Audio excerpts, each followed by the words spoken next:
Hell, this is totally not Danzig, and you're listening to the Shred Shack.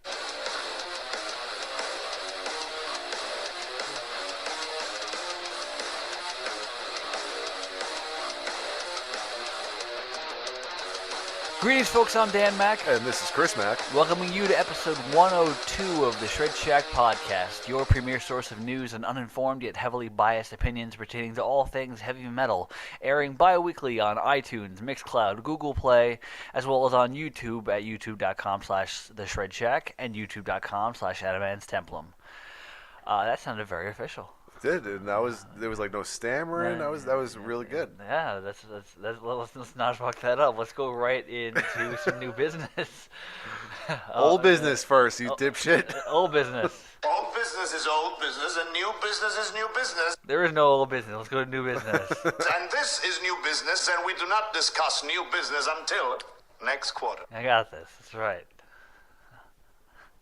So, with new business, we discuss new releases, and I haven't quite caught up to new releases of the week just yet. I actually got a head start on things for January because I just posted up November yesterday. Mm-hmm. I'm working on December, because December is going to be just me as far as the video goes.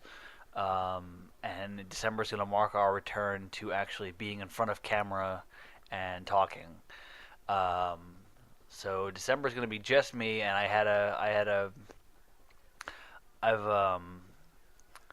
to make sure that I'm actually doing all my projects, because I have a shit ton of things going on. I've actually scheduled out the time of when I'm going to do things, and I scheduled out time last night to start writing the top 3 for December, and I got pretty far in my third option. It's just that I take a long time to write things because I really sit there and think about it. Mm-hmm. And then, of course, I have to sit there and write it in such a way that I can't read it. Or when I read back, I get tongue-tied and I'm like, blah, blah, blah, blah, blah. But you don't say blah, blah, blah. I don't say blah, blah, blah, blah, blah. But I end up actually saying that, usually. So I'm not caught up to this week's stuff. I will be next week, though, because I actually pre-ordered the new Avantasia album. Me too. Which will be coming day of. Yep, allegedly. Allegedly. So that remains to be seen. So hopefully that will come on the right time. Did you listen to anything new this week? I did. On February 1st, the new Within Temptation album was released. The album's called Resist. Mm-hmm. And I've been a fan of Within Temptation for years now. Is Sharon Denadell still the singer? Yes, she is. She's actually one of the main songwriters. Oh. It's her and Robert, one of the guitarists. I think it's her husband. Because I know they definitely have kids together, because I don't think he tours with them anymore because he stays home with the kids. But those two are the main songwriters, musically and lyrically. Gotcha.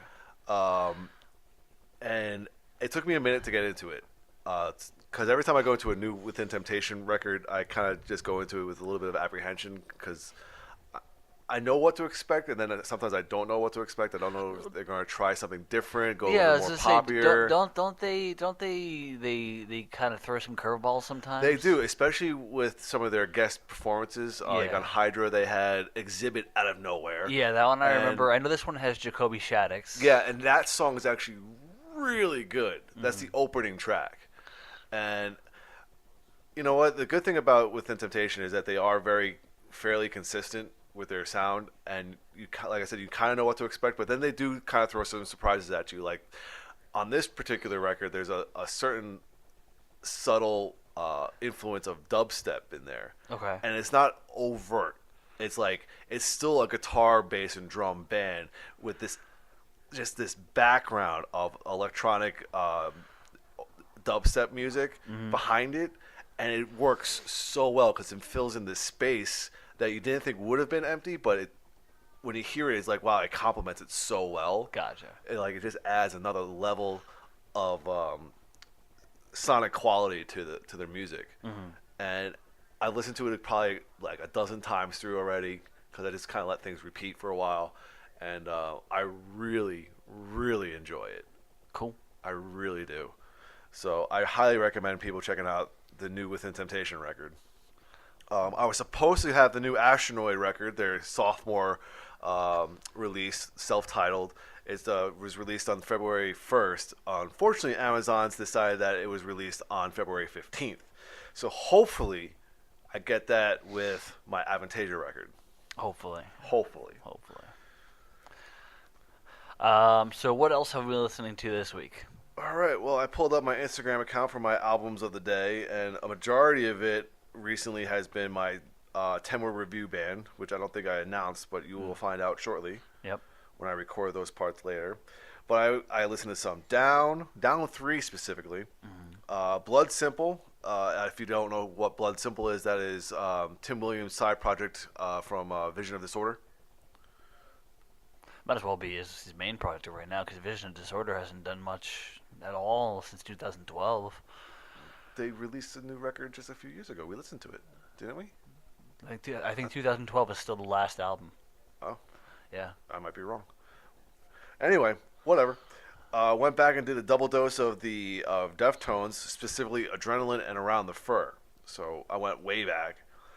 Gojira, The Way of the Flesh, Oathbreaker, Rhea, Machine Head, The Blackening, and the last Overkill record, The Grinding Wheel, just kind of getting ready for the next Overkill record, which is not far away. It's actually this month, end of this month.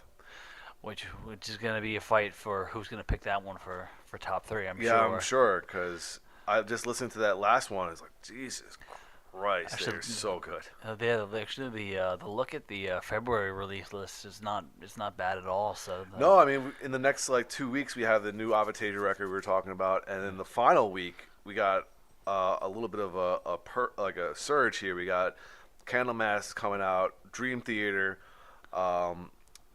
Overkill, Rhapsody of Fire. Oh yeah. Oh yeah. Oh, and Delane. They're all coming out on February 22nd. Is Delane? I think Delane was the DVD. It's the third part of their series. I think this was part live and a couple new songs. Gotcha. If I remember correctly, we reported this a little while ago. Gotcha. But other than that, I've also listened to the new Evergrey album, the Atlantic. We both got that. Yeah. After it came out. Yeah. I still have to get more into it. I listened to it I once. really liked it. Mm-hmm. It was really good. Really good. The last Behemoth record, the 10-word reviews band, obviously, and we are resurrecting the S5 starting next week, I believe. We talked about.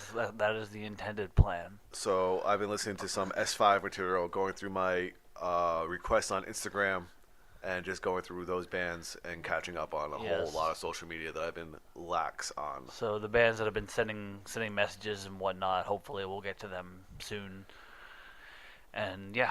Some of the stuff I've been listening to is really, really good. Well, I would hope so. Just really, really good. Sometimes you know, when you get local acts or someone from a foreign country, you kind of go into it you never know what's gonna happen. But these are incredible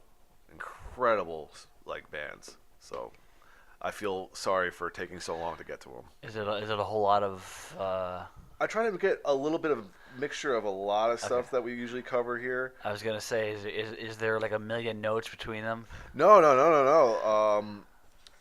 We got a symphonic Viking metal band from Barcelona. Okay. A post-black metal band from Norway. They were really good. Mm-hmm. A band that's a modern metal from Vienna, Berlin. Okay. We got a hardcore / metal band from Houston.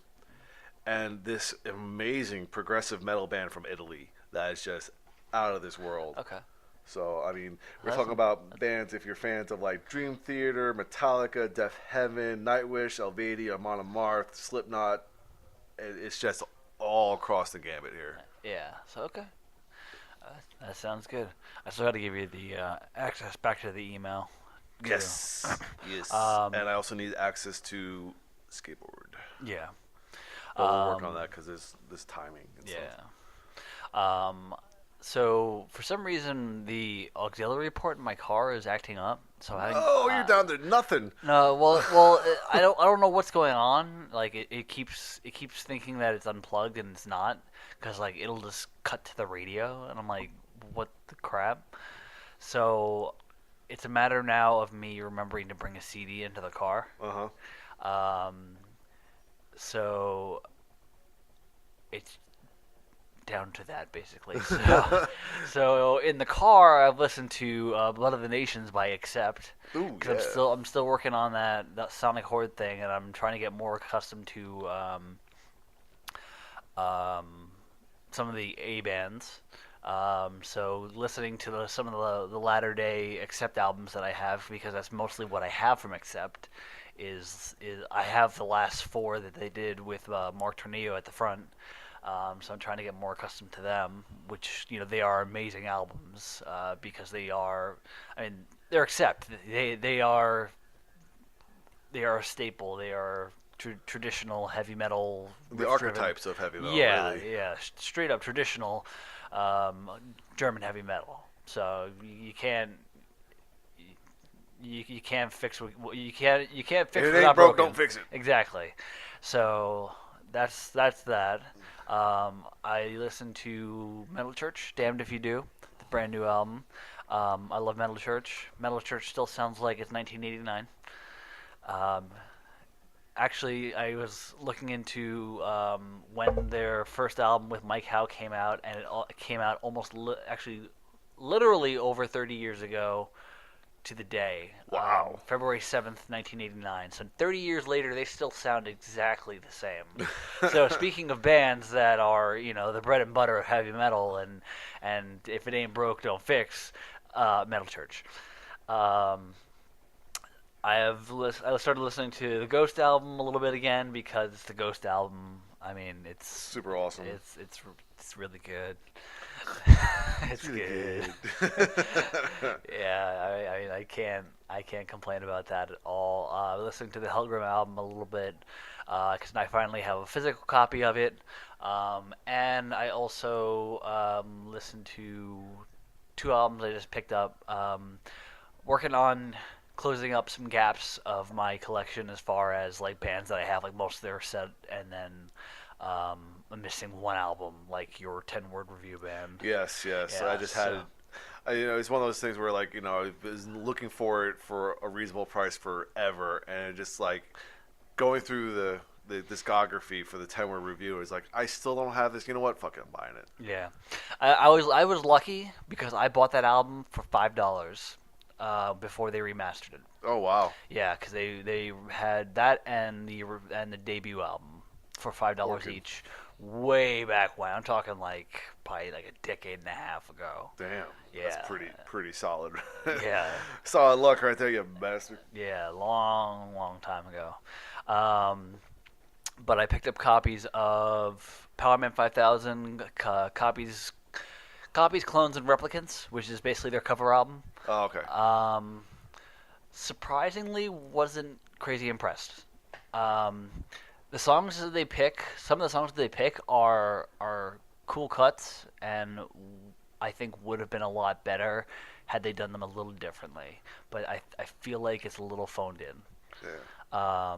Because they do like We're Not Gonna Take It. Oh, Like okay. imagine Power Man 5000 full force doing We're Not Gonna Take It. But they tend to, this album kind of tends to more electrify things.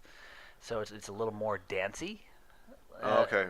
And I'm not feeling it. Like, should I stay or should I go? That should be awesome. Yeah. Yeah, It should be heavy as fuck. Yeah, and it ends up not being so. No. Yeah, I mean, it's interesting. It's good that they do their own take on things, because it is, for some of them, it is hard to tell that they're doing this song. I think for like Space Oddity, you can barely tell that it's Space Oddity until they start singing. Oh, that's kind of cool. Yeah, so some of the tracks are like that. Like they're drastically different, and it's their own spin. But I just was a little underwhelmed knowing how much I love Power Man 5000. Yeah.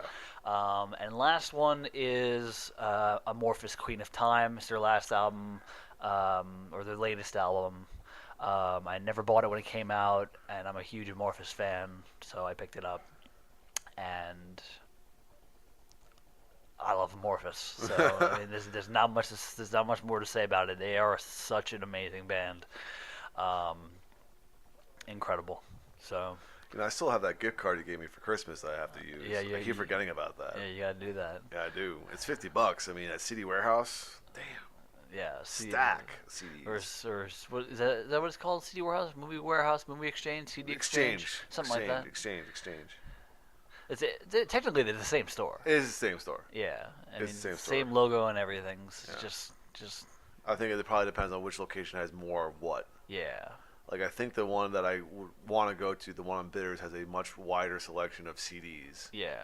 While, like, the one on Hebner is definitely more of a movie exchange. Gotcha. And I think the one close to you on Walsham, that one's more of a movie exchange, too, because their CD section is just, like, in the back corner of the store. It's funny. I went to the one on Hebner one time, and I walked away with 16 CDs. Wow.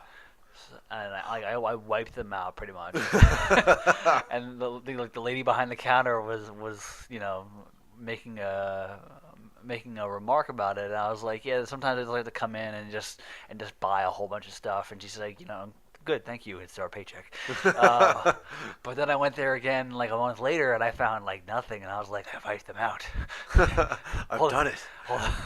All the good stuff's gone. It's so funny when you go through those CDs, though. Do you still see CDs that you saw in used CD stores like 15, 20 years ago? Oh, yeah. The same exact records. Oh, yeah. It's like, wow, Yeah, nothing has changed. And certain ones that you see are in bulk, and like Yeah. you're like, oh man. I just love being able to find the gems in like the needle in the haystack type stuff. Yeah, which that day that I walked away with like 16 CDs, that was that day. Like, I walked away with so much random stuff that was all like $2.99. Like it was a good day. It was a very, very good day, and I think I spent less than like $50 on that altogether. Those are the best days. The So, best days. Yeah. I think I remember one time I went to the one on Hebner, and I walked out with like just a stack of CDs. I probably spent more than $50 because I walked out with a lot and a box set.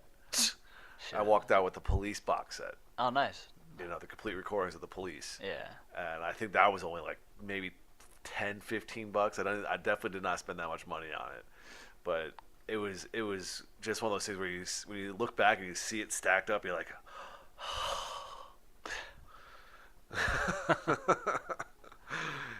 yeah. Actually, there's one thing that they have, the one Hebner has, that I want so badly, but it's too expensive. It's the Unearthed box set by Johnny Cash. It's like basically like all the leftover stuff from the American recordings of Johnny Cash. Oh, okay. I want that box so badly, and they have 2 copies of it, but it's like $90. And I'm like, I'll man. keep that in mind for your birthday. Yeah, like I want to get that so badly, and I think I have it on my wish list on Amazon too, so I keep an eye on the. So it's new at Hebner? No, it's used. Oh, okay. It's used, but I keep an eye on Amazon as well because they have the marketplace, and sometimes. Oh, right on. Which I found out like since going through the marketplace, going through my wish list yesterday, a lot of the stuff that I want is like not available on Amazon anymore. I have to use the marketplace to get it. Oh, you get it to go third-party seller? Yeah, because it's like all out of print or whatever, and I'm like, damn. Some things like I know I'm gonna have to Buy a bullet eventually. Yeah, like I want a copy of Celtic Frost Cold Lake, which was their like quote unquote glam metal album. I want a copy of that, but like literally you have to spend $90 to get it. Like on Amazon. I haven't checked eBay or anything lately, but it's a pretty penny. So one of these days when I have the cash set aside, I'm gonna find a place to get it for a decent price and can actually have it. So that's just one of those many things. So that was a nice little tangent. let's go on to obituaries. Yeah. So one of the most groundbreaking innovators in the world of music gear, Jim Dunlop Sr., has unfortunately passed away. I did not see what his cause of death was. He did seem pretty old. But if you don't know who Jim Dunlop is, he is the creator of the Crybaby Wah.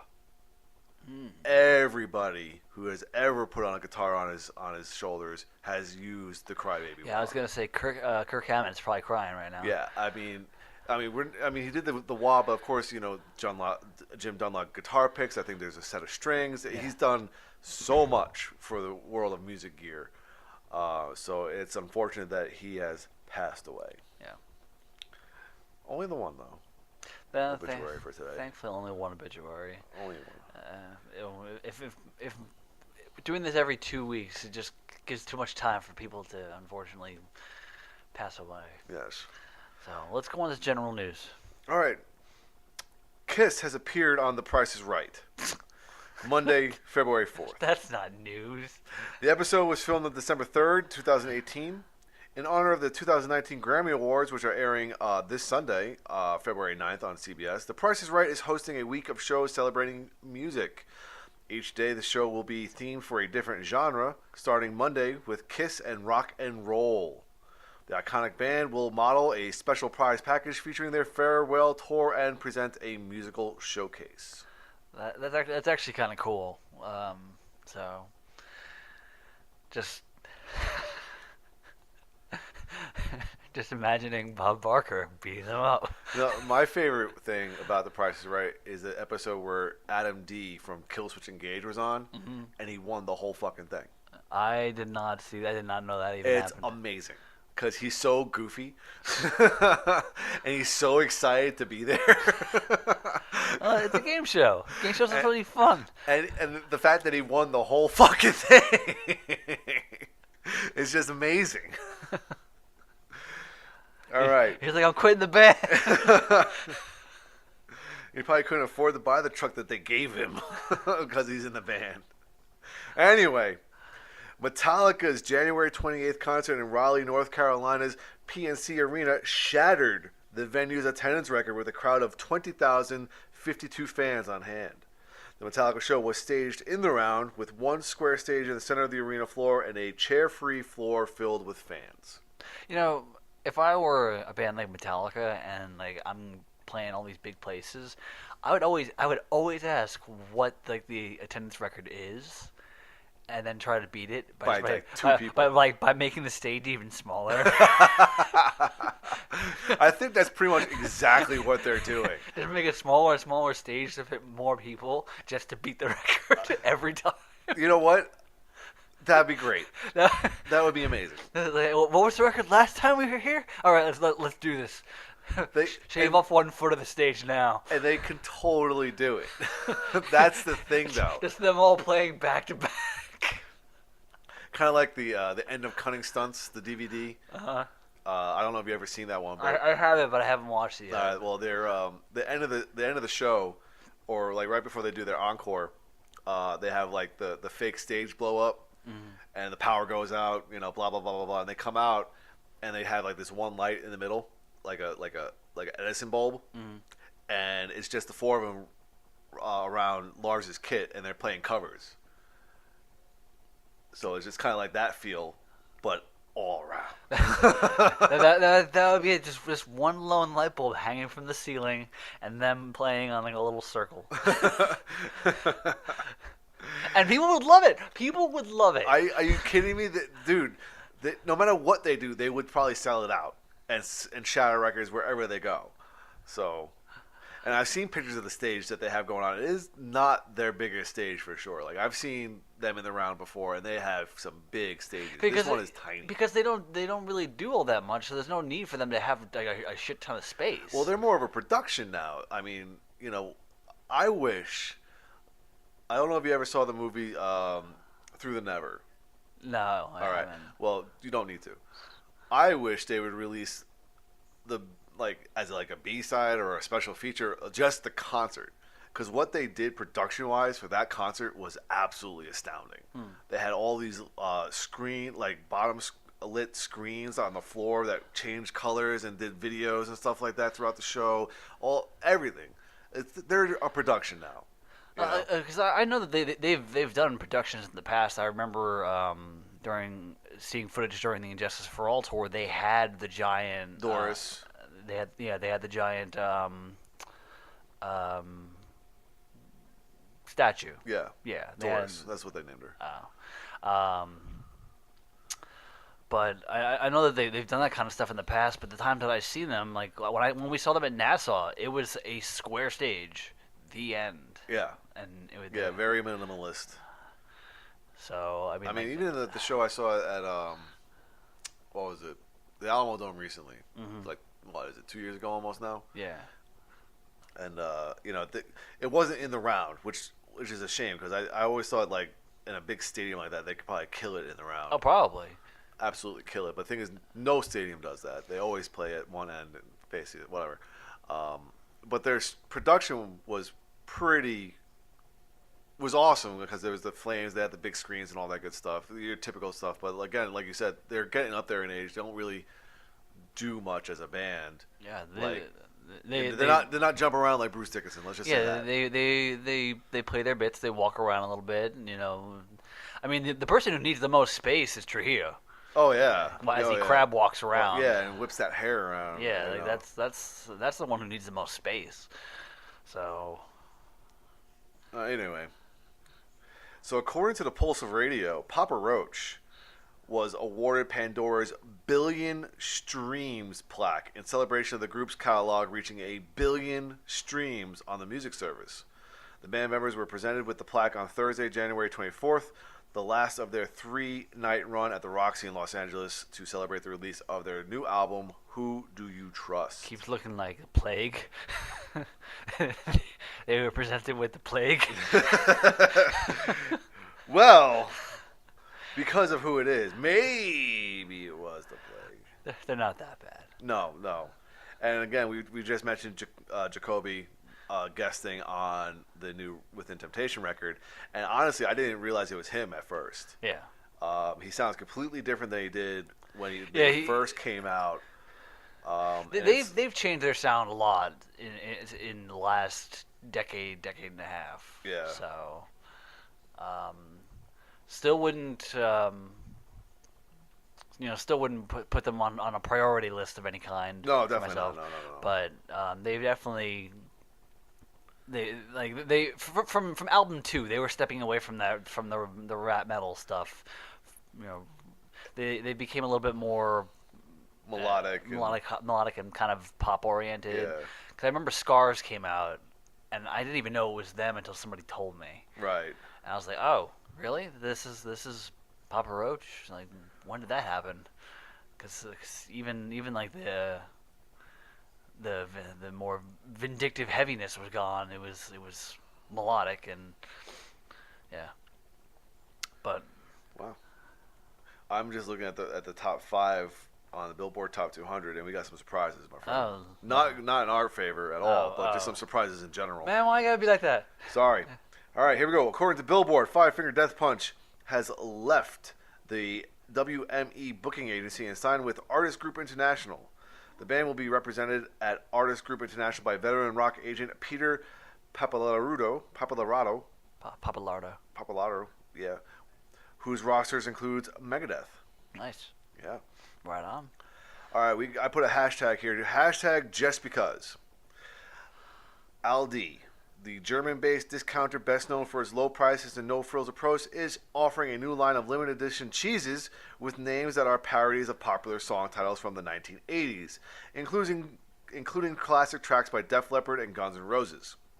According to Delish, Aldi will make 6 new Happy Farm cheeses available on February 6th, among them Sweet Cheddar of Mine and Pour Some Gouda on Me.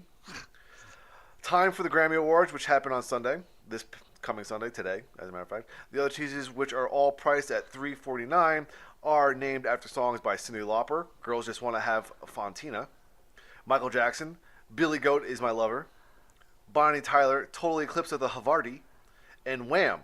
Wake Me Up Before You Goat Goat. The cheeses come in either 5 ounce, this is the Lopper and Wham ones, or 7 ounces, all other packages. Just because. Just because. I love cheese. I wanted to try the Wake Me Up Before You Goat Goat. I don't have my clip, which is basically just a guy yelling, "Throw the cheese!" We need that pepperoni plate one. And stupid. We need that one so bad. I mean, like, I want to say that, like, it's all kind of very funny, but, like, it's meta how cheesy it is. But you know what's really funny about it though is that I went into this article not reading that these were just names. I had a fear that these bands were getting involved in cheese, and we were talking about branding, which I don't know if you mentioned. I did see that little action figure of the cover. Yeah, the Minotaur, I believe it was. Yes. From the cover of the Slayer album is becoming its own toy. Yeah. Just something about branding. Yeah, just something about it. Something about it. That, like, I can understand, like, toys with bands and stuff, but, like, that one looks kind of like crap. Well, it does look like crap. It looks pretty much like the cover. Yeah. And the cover doesn't look that good either. So but I feel like they given to the right company, they could have it look more awesome. They yeah. Like the Metallica toys from back in the day. Yeah. Like those look pretty sweet. Well, those are the guy like the same guy who did the Spawn toys. Yeah, you mean, like, give it to him, give it to Todd McFarlane. Yeah. have him redesign it a little bit, make a toy out of it, and make it look good. This looks like some of the. It looks like a toy. It looks like some of the '80s wrestling action figures, like super exaggerated. Pour some Gouda on me. I think "Wake Me Up Before You Goat Goat" is actually one of the best things I've ever heard. And I love goat cheese, so it's like I really do want to, like, this sounds great. It sounds amazing. All right, you ready to go? Yeah, I'm ready. Okay, here we go. Former Exodus singer Rob Dukes and ex-Sacred Reich drummer Greg Hall have teamed up with Dark Angel guitarist Eric Meyer and bassist Michael Gonzalez to form a new band called Blood Moon Ritual. Rounding out the group is guitarist Chris Cannella, currently fronting Autumn's End. You know, I mean that's cool. I'm sure it's going to be an interesting project, but the name of it kind of just sounds like, you've seen the episode of South Park when they make fun of Family Guy. Yes. And they have the manatees and the beach balls. Yes. They just have that's what I feel like the band name came from. just Blood Moon and Ritual. So you take 3 dice, just, a couple names, just on roll it, them. I'm just glad that it wasn't Moon Ritual Blood. Moon Blood Ritual. It all works though, damn it. A rose by any other name. What about chrysanthemum? Chrysanthemum. All right, here we go. A Perfect Circle, the Beta Machine drummer Jeff Friedel, Friedel. He will be sitting in with the 8G band on the late night with Seth Meyers later this month. You can catch him behind the kit on the show from February 18th to the 21st. Right on. Yeah, that's the show that's known for doing that. They had Nickel McBrain on that one time. You still have this section named the same thing. Yeah, I'm going to keep it. It totally works. For feuding. Yeah, I'm gonna have you read that. Yeah, I'm never gonna read. You're never gonna do that? Good. It's fine. I'm the voice of the Shred Shack anyway. At least the podcast side. All right, here we go. Ace Frehley has slammed his former bandmates Paul Stanley and Gene Simmons over their comments regarding a possible reunion of the band's original lineup. You don't say. Simmons and Stanley told Guitar World magazine in a new interview that while Kiss's former members were welcome to take part in the band's End of the Road farewell tour, they can only do so in a guesting capacity. After Simmons and Stanley's comments were first reported, Fraley took to his Facebook page to issue a fiery response accusing Simmons of being an asshole and a sex addict who allegedly groped Ace's wife and propositioned her only a year ago. That sounds about right. Right?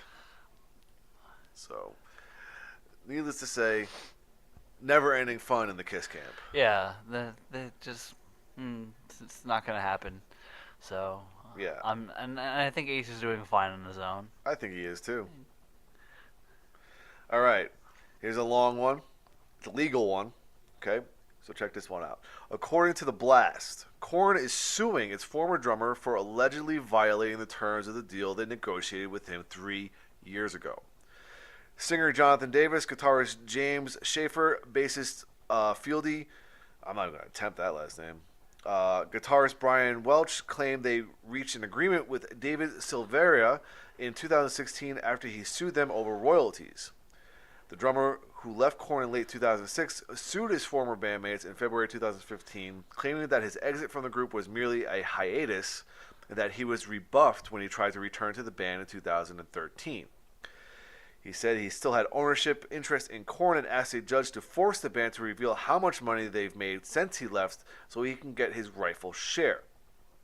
Korn countersued, and the two sides eventually reached an agreement that called for the drummer to give up his rights to Korn royalties going forward in exchange for a lump sum. But Korn now says that that the drummer contacted Sound Exchange, which administers royalties from non-interactive streaming recordings in July of 2018, and claimed that he was entitled to his cut. The band says they informed him that this was in direct violation of the settlement agreement he reached and to withdraw his claim to Sound Exchange. He apparently has not done so, causing Sound Exchange to place a hold on all payouts related to Korn. The band says they've lost out on $290,000 in payments so far. According to The Blast, Korn is suing for breach of contract and seeking a ruling barring Silveria from collecting royalties. Money. Everybody Remember, it's a business. It's fun. You write music, blah, blah. It's a business. Oh, it's always got to be about some bitch-ass money.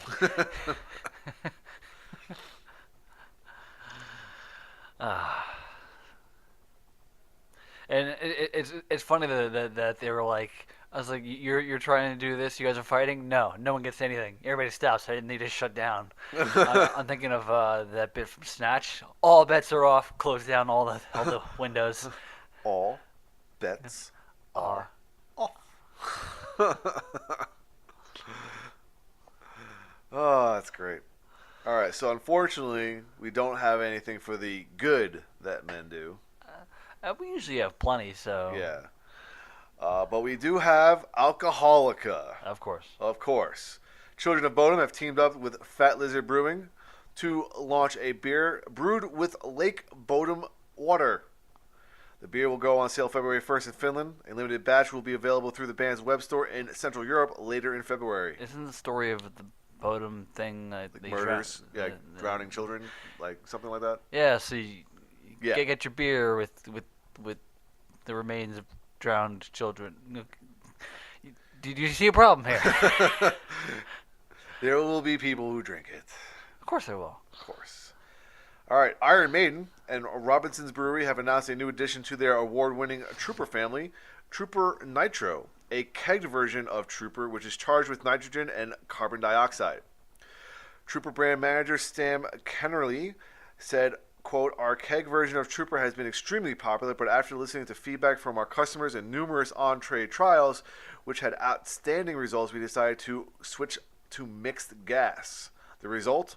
An awesome, longer-lasting keg-conditioned Trooper ale, whose deep and complex flavor have been enhanced with a cooler temperature and a perfect serve." So just making something that already exists better. Yeah, pretty much.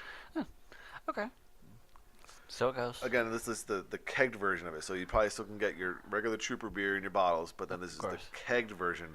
And they went on in the article to talk about where they've been serving it in music venues, festivals, and such. Yeah. So this probably will benefit the serving of the beer at those particular facilities. Yeah. All right, so who's ready for some awesome recording news here? Is it awesome? For the most part, yes. It better be awesome. Yes. All right. So, Life of Agony has hinted that its upcoming sixth studio album will be a conceptual follow-up to the band's debut. Released in 1993, Rivers Run Red told the story of a confused and disillusioned young man with low self-worth and a poor support network who ultimately decided to commit suicide. The idea here is, what if he didn't die? I was gonna say, like, how do you follow that up? Remember, if you don't die on screen, you're not really dead.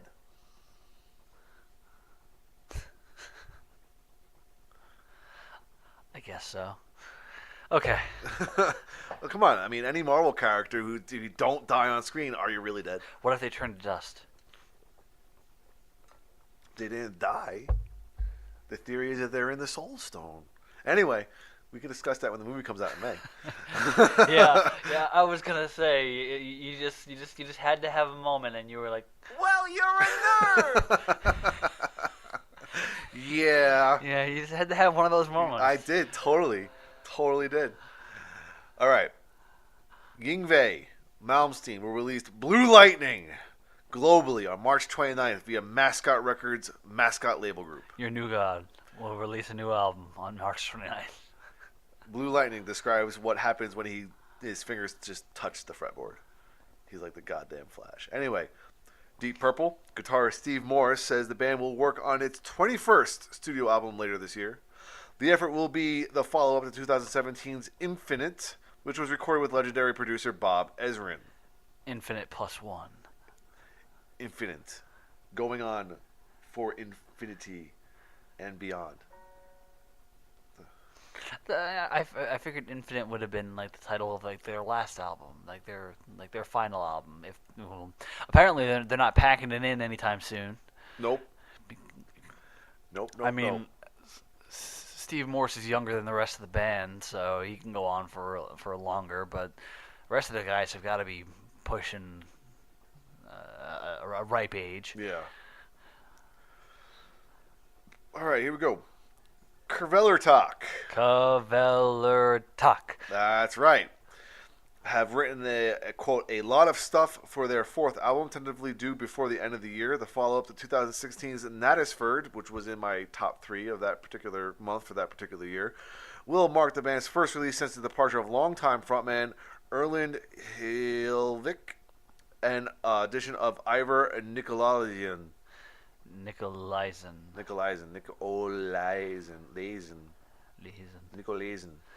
I'll go with Nikolaisen. So, yeah, Kvelertak, awesome. Can't wait. Entertainment One, or E1, has licensed the complete back catalog of Black Label Society. Uh-oh. In addition to the band's last 3 albums, which were released on E1, the company has licensed the following titles: Sonic Brew, Stronger Than Death, 1919 Eternal, The Blessed Hell Ride, Hangover Music Volume 6, Mafia, and Shot to Hell. Fans can expect these titles in never-before-released formats over the next few years. If they re-release Blessed Hell Ride and Hangover Music, I need those. So there you go. I believe it comes later on that they are already planning a Sonic Brew one, or did we mention that last time? I think that's been out of print in general, so they should re-release it. Yeah. So plus, I think it's celebrating a particular anniversary as well. I 20? think yeah, because 99 was its album release. So I think we're looking at 20 years. All right, Greta Van Fleet bassist Sam Kiska has confirmed to Australia's Heavy magazine that the band has already begun compiling ideas for the follow-up to last year's Anthem of the Peaceful Army. He is quoted as saying, "We are actually talking, and we all decided earlier this month that we need to do a record as soon as possible." So the one thing I can say right now is that you can definitely expect album 2 in 2019. I mean, it's amazing that a band thinks automatically we got to get back in and record a new album, because usually it's like let's. They're going for that old school feel, like where bands were releasing albums like every 6 months. Yeah, as long as the albums are cheap, then Yeah. And as long as they're good. The thing about that though is that, like, I think we've had this conversation before about oversaturation. You know, do you want to put out that much material right away? Depends, because it depends on the band. It really does depend on the band. So It depends on the fan base. It depends on the demand. I think leading up to the first Alive album, Kiss released 3 albums and then Alive in the span of like a year and a half or something like that. Like they churned it out. The thing is, the music wasn't as accessible as it is now, though. Well, Kiss made themselves accessible. Come on, it's Kiss. All right, here we go. Motorhead guitarist Phil Campbell has told Grease's TV War that he hopes to release his debut solo album by the summer. This disc, which has been in the works for more than 5 years, will include guest appearances by Rob Halford, Dee Snider, Chris Fenn of Slipknot, and Ugly Kid Joe vocalist Whitfield Crane, among others. That sounds cool. Get your dad rock on here with this one. The Circle, which is Sammy Hagar's critically acclaimed supergroup, also featuring Michael Anthony, Jason Bonham, and Vic Johnson, will release its first album of all original material called Space Between on May 10th via BMG. I just found that out recently because I've been redoing my wanted music list, and that's gonna be on it. So Sammy Hagar is like, no matter what he does, it tends to be very good. Yeah, and he's fairly prolific for a guy who is literally a 71. Yeah, and he still sounds exactly the same. Yeah, so It's scary. Yeah, I mean between his own solo stuff, Chickenfoot, side projects, Chickenfoot, he's been fairly prolific and I mean like not like to the level of say Devin Townsend prolific, but like but he's been keeping up with doing projects. And then there's also the level of prolificness that is the Buckethead. Do you ever go to his Wikipedia page? No, I don't think I have time to read that. Okay. I don't have a week. Okay.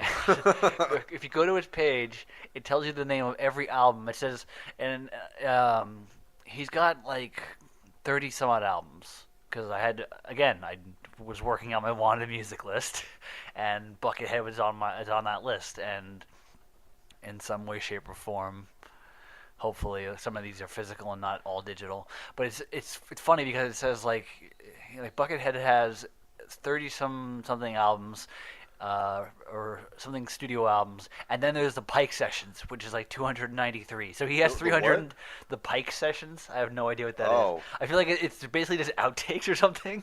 Well, I think it wasn't it like just a few years ago he was trying to release a record a day for the month of like October. Basically, yeah, and that's but like there's 290 some odd of these quote unquote studio albums on his Wikipedia page. Studio albums, 306. Yeah, because of the Pike Sessions. 306. Yeah. Holy shit. Yeah, that's just gotta be him though.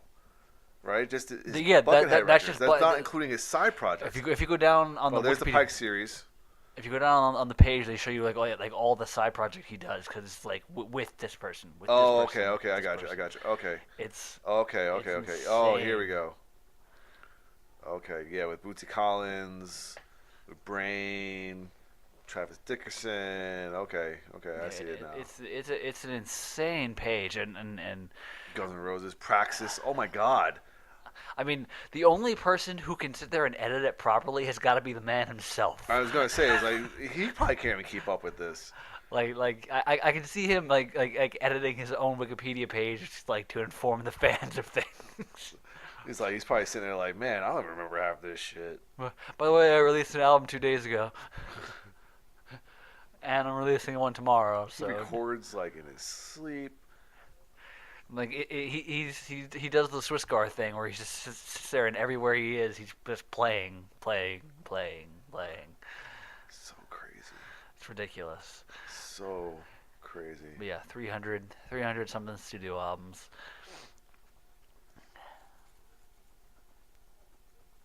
Incredible. Yeah. Wow. Okay, we gotta get off of this because I can just be here all day with that. So hashtag why is this a thing? Oakley Dokley, the band inspired by the Simpsons character Ned Flanders, will release their sophomore album Howdily Toodly on March 29th. Now, from what I understand, the only thing that makes this band like in any way related to The Simpsons is the look. Like musically, like they don't really, they're like super heavy, hardcore-ish. Yeah, yeah. Like there's really nothing to. Still, why is it a thing? Why not just be a hardcore band? I don't know. I don't know.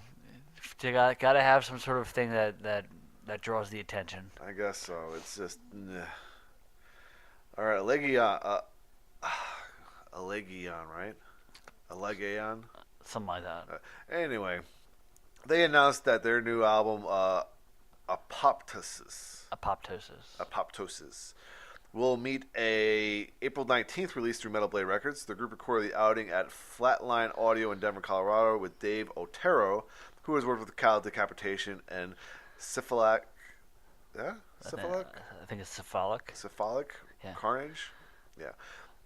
Taking on the production duties. The effort will be the band's first with bassist Brandon Michael, and notably also features a guest appearance from classical guitarist Christina Sanzingen. Yeah. Sanzingen.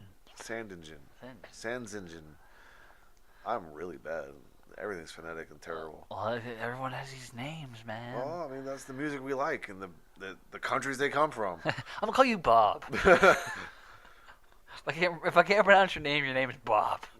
Everyone's going to be named Wilson from now on. But I'm a woman. Yup, just Bob. Bob. With tits. How about Bobby? With an I. Bobby with an I. Terry with an I. There you go. Terry's got butt for days.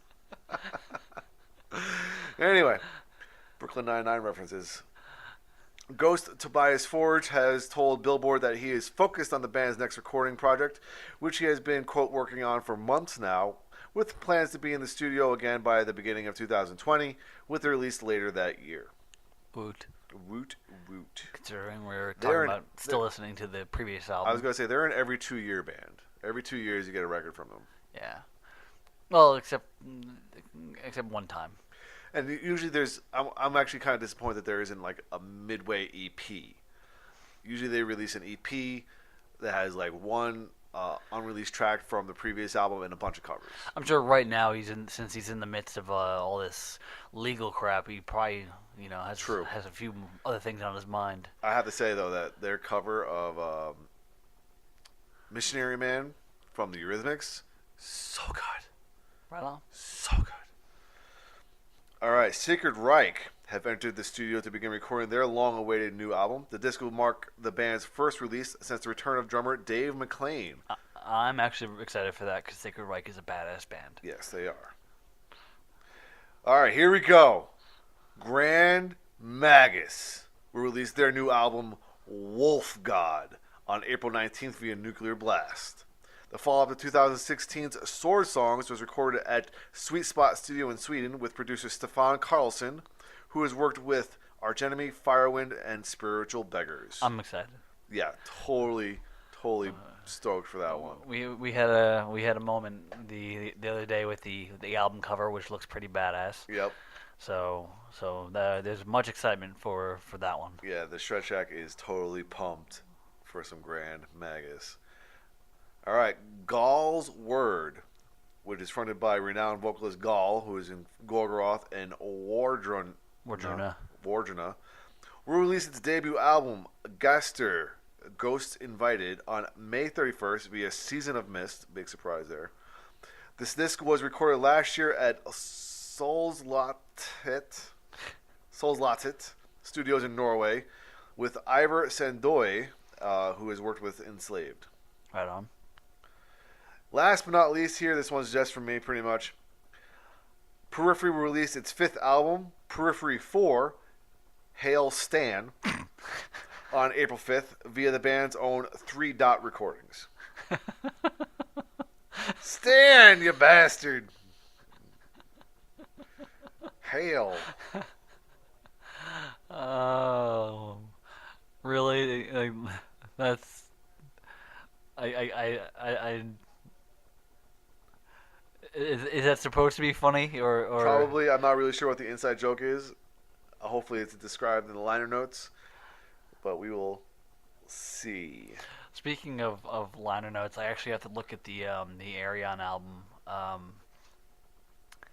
The one I just got, because in every one of his albums, Arion goes to thank his brother and stops.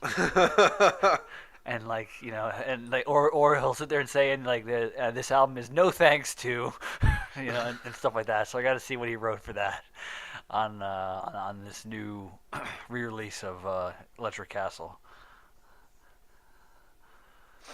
So let's move on to some concert news, and we're going to talk about some festivals first. Yep. And I think we're starting overseas finally, because the last few times we've been talking about a lot of stuff Mostly here in the American, US. mostly American festivals. All right, so Satyricon will perform their landmark 1999 album Rebel Extravaganza in its entirety at the Tons of Rock Festival in Oslo, Norway, to celebrate the 20th anniversary of its release. The June 27th set will be an exclusive event, and therefore the only show where they will perform the record in full this year. That's strange. Like, I think of Satyricon and what I know of them. An album title like Rebel Extravaganza does not sound like it suits them. Right? Rebel Extravaganza sounds like a cock rock album. I was by, gonna say Steel Panther. Yeah. Like it's Just the word extravaganza doesn't fit like the tone of the band. Cause that sounds like too. I don't know. When I think of extravaganza, I think of like, you know, party fun. Not anything necessarily menacing. And even with the rebel aspect of it, even that word has some kind of cheesy connotation. Yeah, it really does, because it just like it feels like sometimes where you hear the word, you just think of somebody who's doing it to be a rebel, like for the rebel's sake. Yeah. Kind of. Yeah, it's like there's that there's those what's it called? I'm a rebel, Dottie, a loner.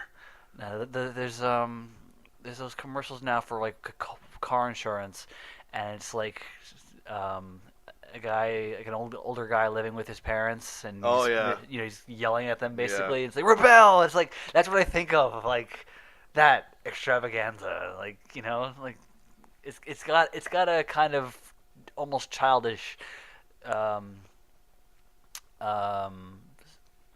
connotation to it in after you, if you put it before a word like extravaganza, it feels right. So all right, so you ready for this one? I'm ready.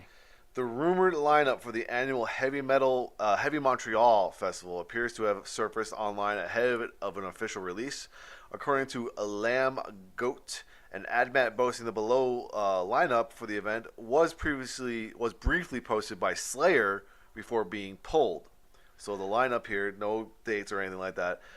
You got Slayer, Ghost, Godsmack, Evanescence, Slash, Anthrax, Steel Panther, In This Moment, Killswitch Engage, Clutch, Gamma Ray, Beartooth, Hatebreed, Skillet, Atreyu, Quiet Riot, Watain, Cataclysm, Despised Icon, Municipal Waste, Metal Church, All That Remains, Fu Manchu, Beast in Black, Knocked Loose, Cancer Bats, Stick to Your Guns, Terror, Counterparts, Fever 333, Scowl Mold, Three Teeth, Metalachi, Galactic Empire, Yob, whatever, Mountain Dust, Dirty Honey, and Heavy Mania. I would totally see that. I'd see that 10 times over.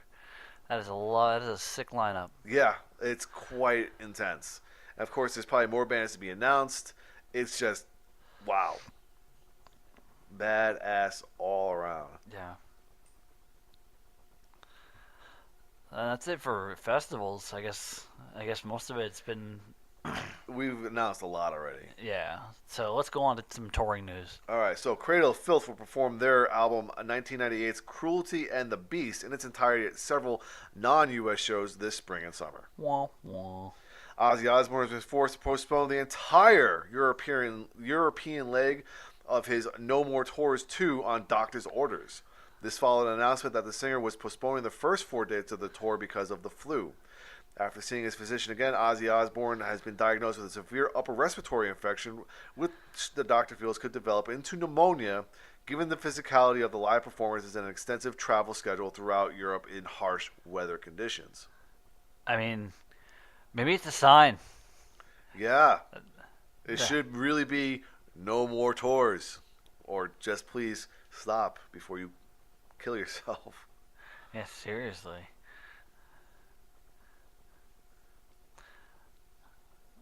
All right, that's next. Yep. We got Black Label Society has also announced the 20 Years of Sonic Brutality Tour, a brand new batch of 2019 North American tour dates in conjunction with the release of a new reimagined version of the band's iconic 1999 debut LP Sonic Brew. Due on May 17th, Sonic Brew 20th anniversary, blend $5.99 to $5.19. I don't know what that means. Anyway. It's supposed to be May 99 to May. Oh, I 2019. get it. I thought it had something to do with beers. No. Anyway, it features the original formula with enhanced flavor. The band will play 2 shows in each market. The first night will feature Sonic Brew played in its entirety, while the second night will see the band play a set of greatest hits. Support will come from Conan and the Atomic Bitch Wax. That's just a great name. That's a band name that sounds like the Manatees again, but it came out cool like Atomic Bitch Wax. I could totally go with that name, Atomic Bitch Wax. All right, and of course, Black Label Society will also participate in U.S. festivals, Sonic Temple, Epicenter, and Welcome to Rockville while they're on this run. Right on. Yeah. All right. Former Kiss guitarist Vinnie Vincent has canceled his previously announced comeback shows. Derek Christopher, who is the promoter of the event, says that Vincent, quote, has sent a notification that he will not be performing the concert scheduled for February 8th and 9th in 2019 in Nashville, Tennessee. Boo.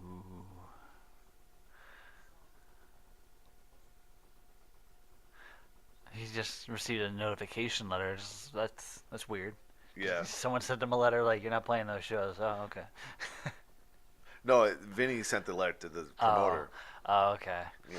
I was going to say. Yeah. Like, All right, Alice in Chains has announced a Canadian tour in support of its Grammy-nominated album Rainier Fog. The trek, which is set to kick off April 10th in Vancouver, also includes new U.S. tour dates nowhere near Texas. Alice in Chains is one of the bands that's now high on my bucket list because of me crossing off several on the bucket list. Yeah. But when they come around here again, I think I need to catch them. Yeah. And finally, because I listened to Black Gives Way to Blue recently. Uh-huh.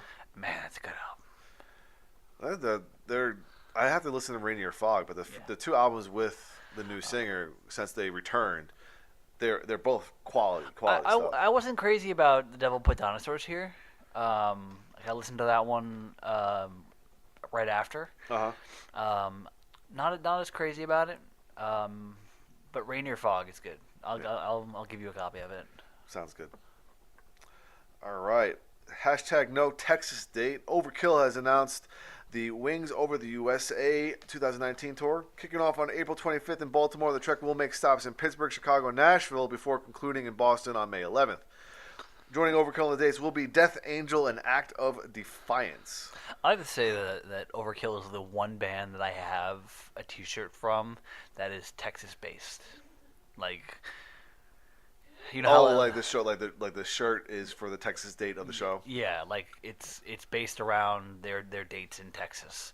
I have one of those. It's an Iron Maiden one. Yeah, like how Iron Maiden does it. Yeah, it's one of my favorite shirts. Overkill is the one band that I have that does that, and it's a cool shirt. I mean, Overkill has some badass merch. So. All right, next up here is Devin Townsend has announced the dates for the Empath Europe Volume 1 tour in November. The track will follow the March 29 release of his new album Empath via Inside Out Music. He's still on Inside Out. Yep. It's funny because CM Distro is pushing the album pretty hard. He's probably using them as distribution. I think CM Distro is like basically distribution for Inside Out at this point. What label is Dream Theater on at this point?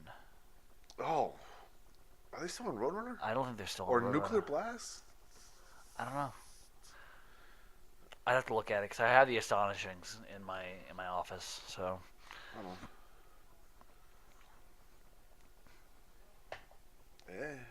Fuck it. I can't do this right now. Yeah, we'll look at it later. Yeah, It's not a I big can't do deal. it right now. All right, here we go. All right, Dead Land Ritual. Another ritual. Yes, another ritual. The band, the new band featuring bassist Geezer Butler, guitarist Steve Stevens, from Billy Idol and Vince Neil, drummer Matt Sorum, who's been in Guns N' Roses and Velvet Revolver, and singer Frankie Perez of Apocalyptica, will embark on a European tour in June. The trek will kick off in June 4th in Copenhagen, Denmark, and will conclude the weekend of June 21st and the 23rd at Hellfest in Clisson, France. On a little side note here, they will make their U.S. live debut on May 28th at the Troubadour in West Hollywood, California. The above tour will follow this particular show. Deadland Ritual promises the live shows will be something special, mixing the original material with deeper cuts from the band members' collective past. Not the typical songs you would expect, according to Matt Sorum. Which means that if they're playing some sad songs, pull out some weird stuff. Pull out some fucking Megalomaniac and Hole in the Sky and That would be cool. Yeah. Some badass shit right there. By the way, another ritual. I know, right? Not as cool as Atomic Bitchwax, but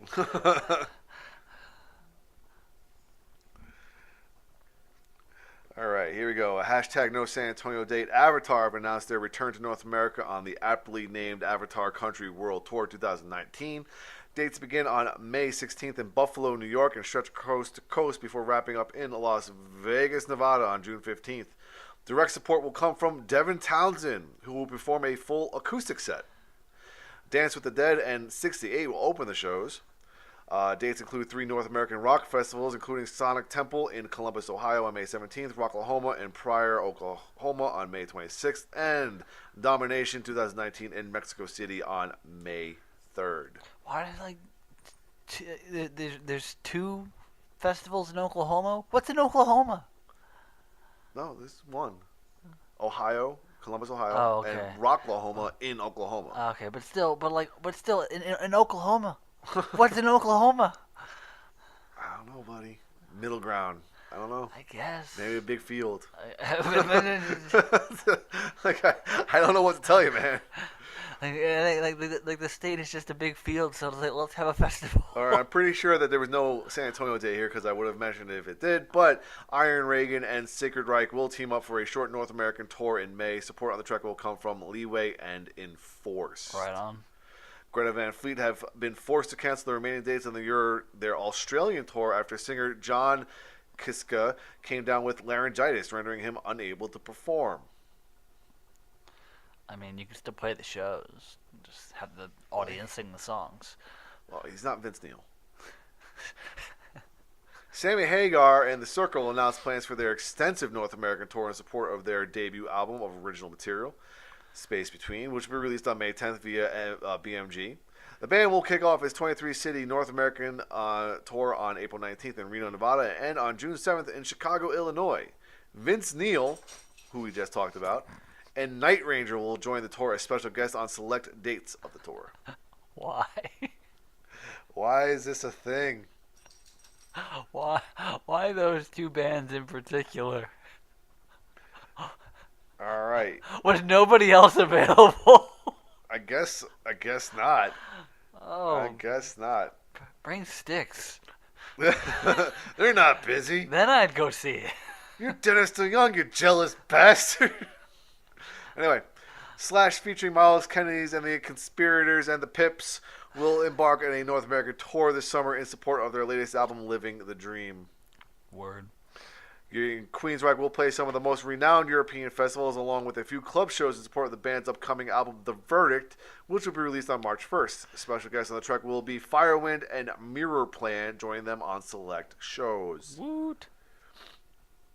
A Memphis concert venue has canceled its previously As I Lay Dying show and will replace it with an event to benefit victims of domestic violence.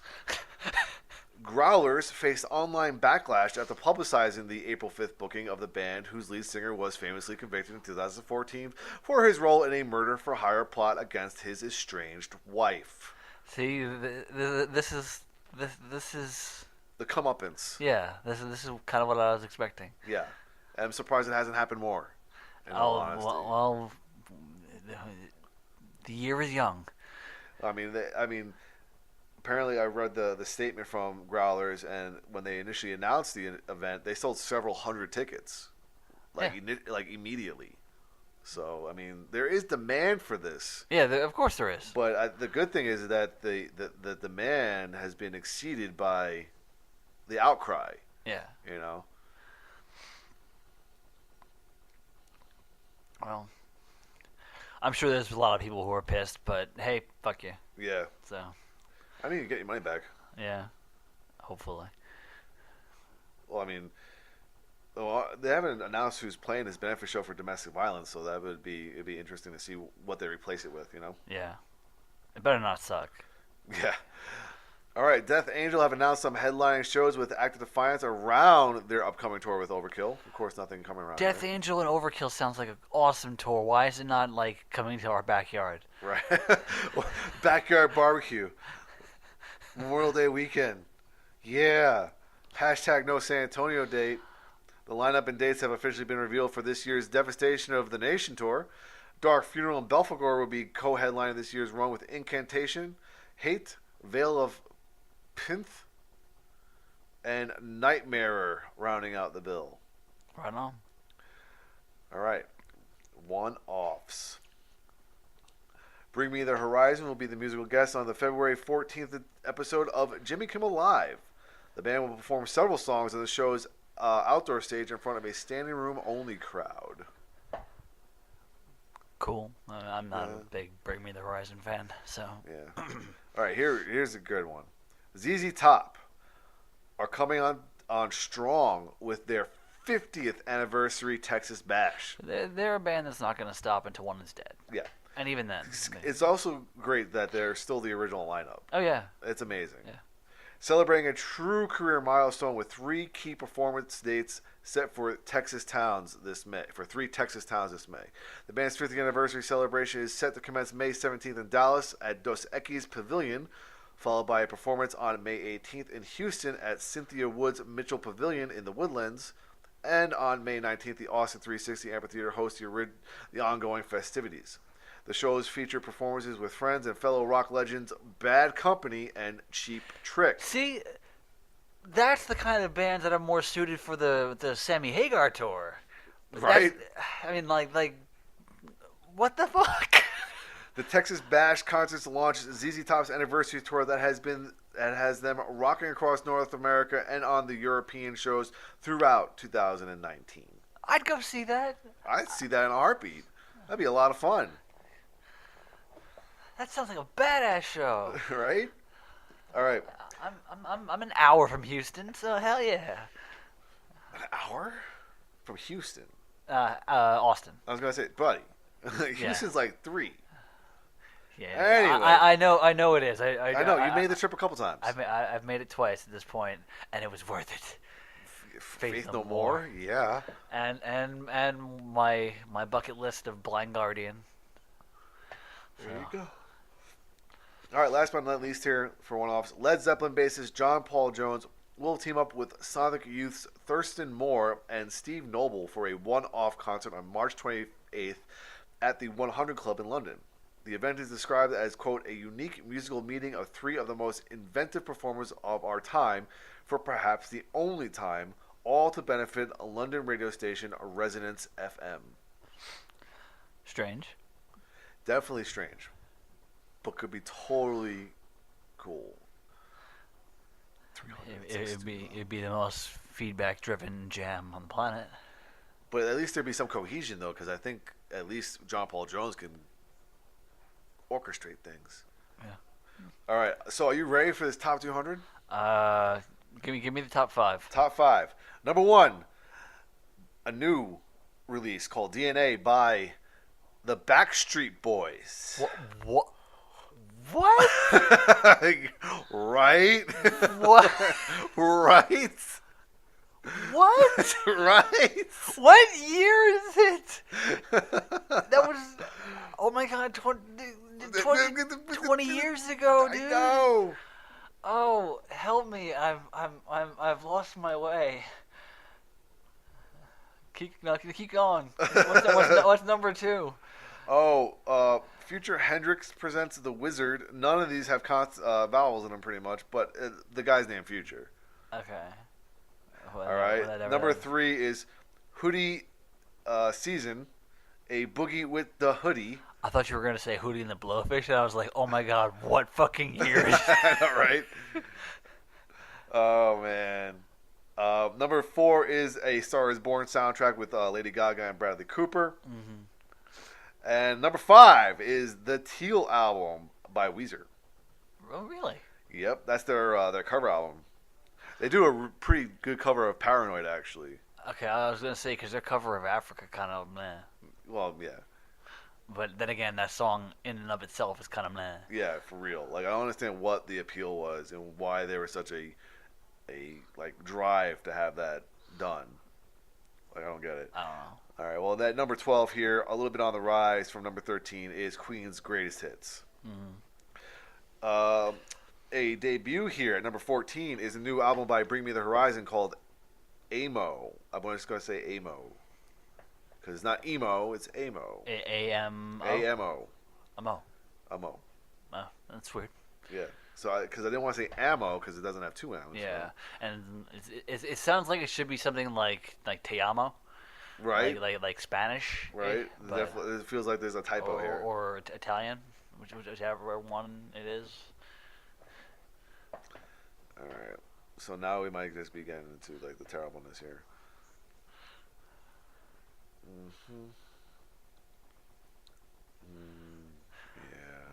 Yeah. Yeah. All right. Well, here we go. The Bohemian Rhapsody soundtrack is up from 56 to 48. Mm-hmm. So we're still in the top 50, and we are now out of the 50.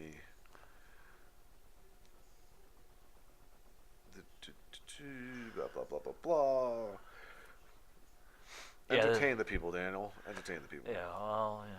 This does not help. No, it does not. Oh man, wow, it's not getting any better. Oh wait, well here we go. Anthem of the Peaceful Army, Greta Van Fleet is at number 93, which was at number 76 last week. And you failed. I know. Yeah, you were supposed Creedence to. Clearwater Revival, Greatest Hits 101. We're at 101 already? Yep. Fleetwood Mac, Rumors is at 104. This is bad. Queen's Greatest Hits 1, 2, and 3, Platinum Collection is at 112.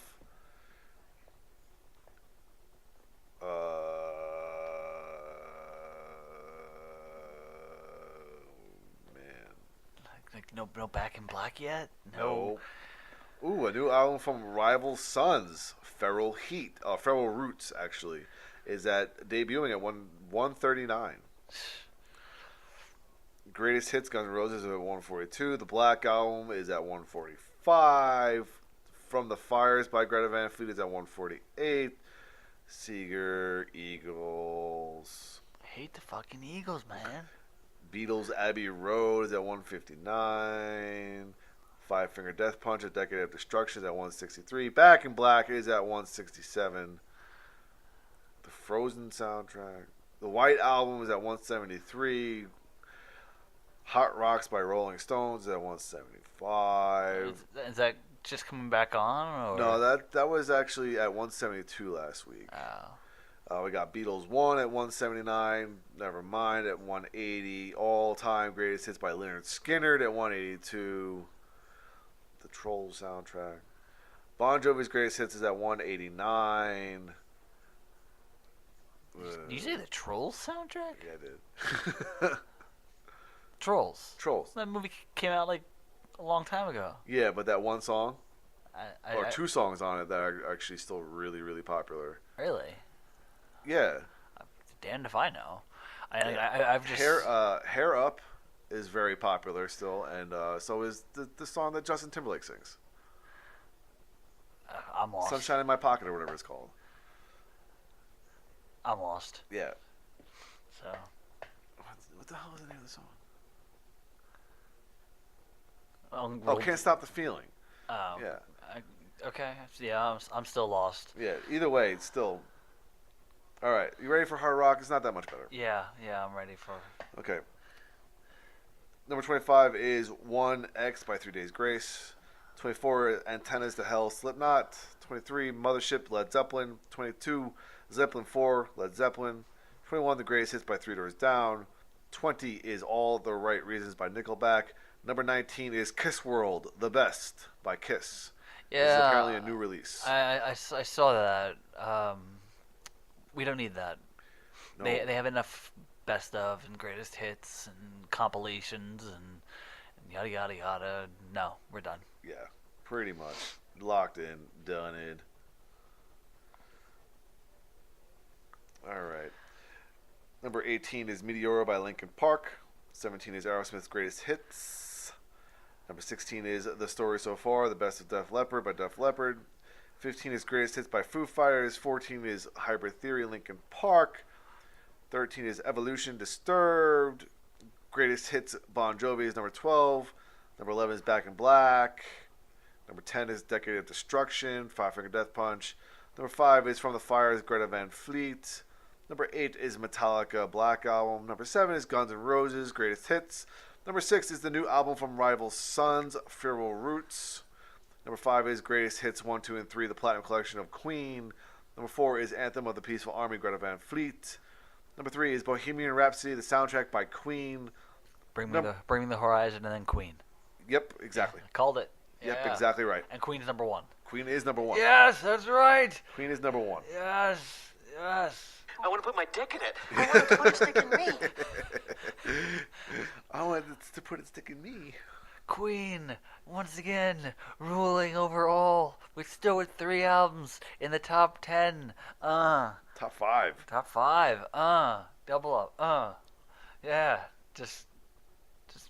Rock and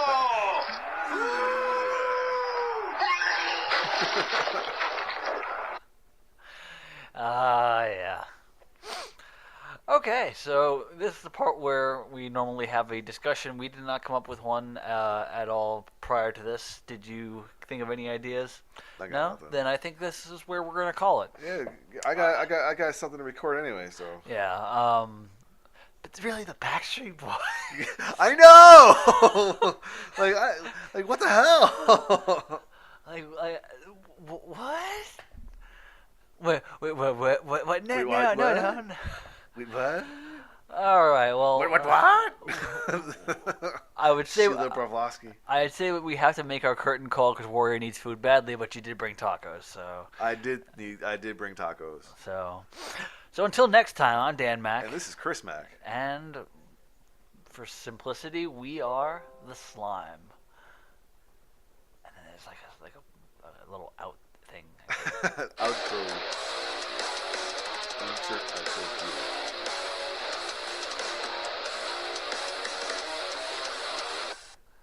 Nobody saw that. Totally seamless. Edit it out in post. What post?